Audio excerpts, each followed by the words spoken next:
Hello. Have you ever said you were going to do something, and then when the time came to do it, you wish you wouldn't have said that you were going to do it? Well, I'm not quite that far, but I'm pretty close to it. And doing this review for Star Wars, The Rise of Skywalker. Before I went to go see this movie, as I mentioned yesterday, this was a very polarizing movie from what I read. Some of the reviews said it was a great movie. Some people said it was a disappointment, and I know there were some magazines I know Weekly gave it like a C. So I went into this movie not knowing what to expect. My expectations with all Star Wars movies are relatively high because it's Star Wars, right? And I tell you, it was disappointing.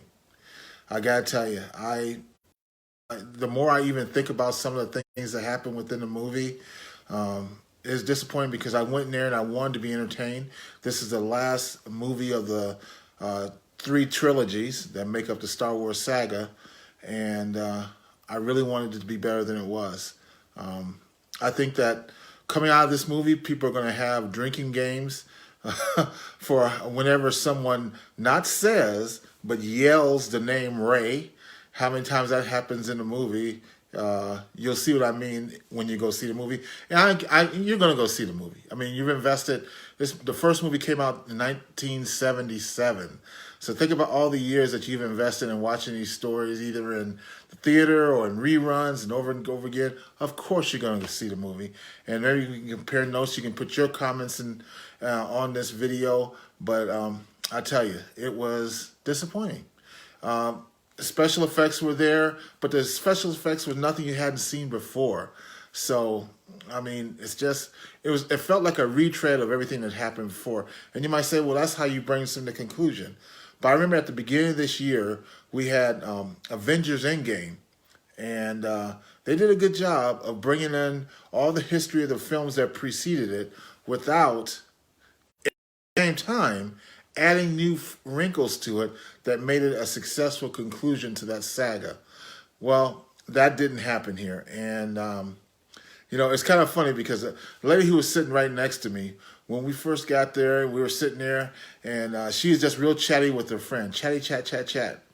And just to go to show you how this movie was, at some point in the movie, I started hearing this weird sound, and I thought, okay, this is a Dolby theater and so forth, so you're going to hear some different sounds and so forth. But it didn't make sense in the movie. Well, I look over, and this chatty lady who was sitting next to me is snoring up a storm. I mean, she is out cold. And just to go to show you how people feel about Star Wars, because we want it to be good. We want it to be a successful end to the story. She kind of gets jarred at the very end and kind of wakes up. And then as soon as the credits start rolling, she's clapping. And I'm like, what are you clapping about? You clapping because you had a good nap? But anyway, as far as a success tip, well, there's nothing after the movie. After the credits, so there's no reason to stay for after the credits except for to see the credits, which are, so many people put so much good work in the making. Again, it's disappointing that it wasn't a better movie. There may be some people who disagree with me, but I believe that if you disagree with what I'm saying, number one, give it some time to really sink in. And then number two, think about the bias that you kind of went in there with. The bias being, I want this movie to be good, If you get rid of that and you look at it as a standalone movie, I think you'll share my disappointment. In terms of the success tip is an age-old one. It's number one, your past does not equal your future. And number two, at any point, you can determine that you're going to create the identity you want to have going forward for the life that you want to have. So that's the success tip that came from the movie, in my opinion. And again, I know you're going to go out and see the movie anyway. I'm not here to dissuade you from doing so. I just wanted to give you my tips on it. So, as always, we're coming up into the holiday season. Next week is Christmas. So, if you want to know, a lot of people go to the theaters on Christmas.